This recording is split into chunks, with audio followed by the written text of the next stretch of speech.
ನಮಸ್ಕಾರ ಸ್ನೇಹಿತರೆ, DVG rail fan ಚಾನಲ್ಗೆ ಮತ್ತೆ ಸ್ವಾಗತ. 2027ಕ್ಕೆ ಪಾವಗಡಕ್ಕೆ ರೈಲು ಸಂಚಾರ. ಕೊರಟಗೆರೆ ಮಧುಗಿರಿ ಮೂಲಕ ಸಂಚಾರ. ರೈಲ್ವೆ ಸಹಾಯಕ ಸಚಿವ ವಿ ಸೋಮಣ್ಣ ಹೇಳಿಕೆ. ಸುಮಾರು 2,500 ಕೋಟಿ ಅನುದಾನದ ತುಮಕೂರು ರಾಯದುರ್ಗ ರೈಲ್ವೆ ಕಾಮಗಾರಿಗೆ 20 ವರ್ಷ ಆದ ಮೇಲೆ ಮತ್ತೆ ಚಾಲನೆ ಸಿಕ್ಕಿದೆ. 2027ರ ಮುಕ್ತಾಯಕ್ಕೆ ಕೊರಟಗೆರೆ ಮಧುಗಿರಿ ಮೂಲಕ ಪಾವಗಡಕ್ಕೆ ರೈಲ್ವೆ ಸಂಚಾರ ಮಾಡಲಿದೆ ಎಂದು ಕೇಂದ್ರ ರೈಲ್ವೆ ಮತ್ತು ಜಲಶಕ್ತಿ ಖಾತೆ ಸಹಾಯಕ ಸಚಿವ ವಿ ಸೋಮಣ್ಣ ತಿಳಿಸಿದರು. ಕೊರಟಗೆರೆ ಪಟ್ಟಣದ ಬೈಪಾಸ್ ರಸ್ತೆಯಲ್ಲಿ ರೈಲ್ವೆ ಇಲಾಖೆಯಿಂದ ಶನಿವಾರ ಆಯೋಜಿಸಿದ್ದ ರೈಲ್ವೆ ನಿಲ್ದಾಣ ಕಾಮಗಾರಿಗೆ ಗುದ್ದಲಿ ಪೂಜೆ ನೆರವೇರಿಸಿ ಮಾತನಾಡಿದ ಅವರು, ಚಿಕ್ಕಬಳ್ಳಾಪುರ ಟು ಬೈರೇನಹಳ್ಳಿ ರಾಷ್ಟ್ರೀಯ ಹೆದ್ದಾರಿ ಕಾಮಗಾರಿ ಮುಕ್ತಾಯವಾಗಿ ಸಂಚಾರಕ್ಕೆ ಸಿದ್ಧವಾಗಿದೆ. ಶಿರಾ ಬಡವನಹಳ್ಳಿ ಮಧುಗಿರಿ ಬೈರೇನ ಹಳ್ಳಿಯ ರಾಷ್ಟ್ರೀಯ ಹೆದ್ದಾರಿ ಕಾಮಗಾರಿ ನಡೆಸಲು ಗುದ್ದಲಿ ಪೂಜೆಗೆ ಸಿದ್ಧತೆ ನಡೆದಿದೆ. ಕೊರಟಗೆರೆ, ಮಧುಗಿರಿ, ಶಿರಾ ಮತ್ತು ಪಾವಗಡ ಕ್ಷೇತ್ರಗಳು ತುಮಕೂರಿನ ಭಾಗವಾಗಿ ಅಭಿವೃದ್ಧಿ ಆಗಲಿವೆ ಎಂದರು. ದಾಬಸ್ಪೇಟೆ, ಕೊರಟಗೆರೆ, ಮಧುಗಿರಿ, ಪಾವಗಡ ಮಾರ್ಗ ಕಲ್ಯಾಣದುರ್ಗಕ್ಕೆ ಕೇಂದ್ರ ಸರ್ಕಾರದಿಂದ ರಾಷ್ಟ್ರೀಯ ಹೆದ್ದಾರಿಯ ರೂಪರೇಷೆ ಸಿದ್ಧವಾಗಿದೆ. ಇದು ನಿಮ್ಮ ಮತದ ಶಕ್ತಿಯಾಗಿದ್ದು ಸೋಮಣ್ಣನ ಕೊಡುಗೆಯಾಗಿದೆ. ಕೇಂದ್ರ ಮತ್ತು ರಾಜ್ಯ ಸರ್ಕಾರ ಒಂದಾಗಿ ಕೆಲಸ ಮಾಡಿದರೆ ಮಾತ್ರ ಅಭಿವೃದ್ಧಿ ತಾನಾಗಿಯೇ ಆಗಲಿದೆ ಎಂದು ಹೇಳಿದರು. ಬಿಜೆಪಿ ಮಂಡಲ ಅಧ್ಯಕ್ಷನಿಗೆ ತರಾಟೆ.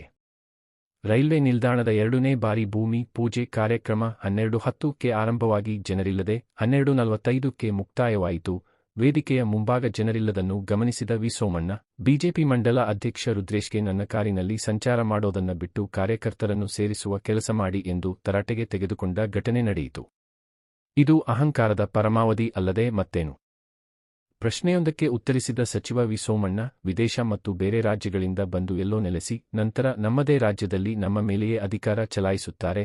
ಹಿಂದಿನ ಸರ್ಕಾರಗಳು ಅಧಿಕಾರದಲ್ಲಿ ಇದ್ದಾಗ ಇದೇ ನಡೆದಿತ್ತು. ದೇಶವನ್ನು 50 ವರ್ಷ ಆಳಿದ ಸರ್ಕಾರ ಏನು ಮಾಡಿದೆ? ಇದು ಅಹಂಕಾರದ ಪರಮಾವಧಿ ಅಲ್ಲದೆ ಮತ್ತೇನು ಎಂದು ಶಾಶ್ವತ ನಿವಾಸಿಗಳ ಪ್ರಮಾಣಪತ್ರದ ಬಗ್ಗೆ ಹೇಳಿದರು. ಆಹ್ವಾನ ಇಲ್ಲದ ರೈಲ್ವೆ ಕಾರ್ಯಕ್ರಮ. ಬೈಪಾಸ್ ರಸ್ತೆಯ ಸಮೀಪ ಉದ್ಘಾಟನೆಯಾದ ರೈಲ್ವೆ ನಿಲ್ದಾಣ ಕಾಮಗಾರಿಗೆ ಸಂಬಂಧಿಸಿದಂತೆ ಆಹ್ವಾನ ಪತ್ರಿಕೆಯೇ ಇರಲಿಲ್ಲ. ಸರ್ಕಾರಿ ಅಧಿಕಾರಿಗಳು, ರಾಜಕೀಯ ಮುಖಂಡರು ಸೇರಿದಂತೆ ಪತ್ರಕರ್ತರಿಗೆ ಆಹ್ವಾನ ನೀಡಿಲ್ಲ. ರಾಜ್ಯದ ಡಿಸಿಎಂ ಉಪಸ್ಥಿತಿ ಇಲ್ಲದೆ ಭೂಮಿ ಪೂಜೆ ನೆರವೇರಿದ ಕೊರಟಗೆರೆಯ ಮೊದಲ ಕಾರ್ಯಕ್ರಮ ಇದಾಗಿದೆ. ಕೊರಟಗೆರೆಯ ತಹಸೀಲ್ದಾರ್ ಮತ್ತು ತಾಪಂ ಅವರಿಗೂ ಸಹ ವೇದಿಕೆಯ ಹೊರಗಡೆ ನಿಂತು ವೀಕ್ಷಣೆ ಮಾಡುವ ಸ್ಥಿತಿಯಿತ್ತು. ಕಾರ್ಯಕ್ರಮ ಆಯೋಜನೆ ಮಾಡಿದ್ದ ರೈಲ್ವೆ ಇಲಾಖೆ ಅಧಿಕಾರಿಗಳಿಗೆ ಪತ್ರಕರ್ತರು ಪ್ರಶ್ನಿಸಿದರೆ, ನಾವು ಯಾರಿಗೂ ಕರೆದಿಲ್ಲ, ಕೇಂದ್ರ ಸಚಿವರು ಅನಧಿಕೃತ ಕಾರ್ಯಕ್ರಮ ಮಾಡಿಕೊಡಿ ಎಂದು ಹೇಳಿರುವ ಹಿನ್ನೆಲೆ ನಾವು ಆಯೋಜನೆ ಮಾಡಿದ್ದೇವೆ. ಕಾರ್ಯಕ್ರಮಕ್ಕೆ ರೈಲ್ವೆ ಇಲಾಖೆ ಅಧಿಕಾರಿಗಳೇ ಸಾಕು, ಬೇರೆಯವರ ಅವಶ್ಯಕತೆ ಇಲ್ಲ ಎಂದು ಅಧಿಕಾರಿಗಳು ಉಡಾಫೆ ಉತ್ತರ ನೀಡಿದ್ದಾರೆ. ಮಾಜಿ ಐಎಎಸ್ ಅಧಿಕಾರಿ ಅನಿಲ್ ಕುಮಾರ್, ತಹಸೀಲ್ದಾರ್ ಮಂಜುನಾಥ, ತಾಪಂ ಅಪೂರ್ವ, ಜಿಲ್ಲಾ ಕಾರ್ಯದರ್ಶಿ ಡಾ ದರ್ಶನ್, ಜೆಡಿಎಸ್ ತಾಲೂಕು ಅಧ್ಯಕ್ಷ ಕಾಮರಾಜು, ಬಿಜೆಪಿ ಮಾಜಿ ಅಧ್ಯಕ್ಷ ಪವನ್ಕುಮಾರ್, ತಾಪಂ ಮಾಜಿ ಸದಸ್ಯ ಎಲ್.ವಿ. ಪ್ರಕಾಶ್, ಮುಖಂಡರಾದ ಮಾವತ್ತೂರು ಮಂಜುನಾಥ, ನರಸಿಂಹರಾಜು, ಗುರುದತ್ ಸೇರಿದಂತೆ ಇತರರು ಇದ್ದರು.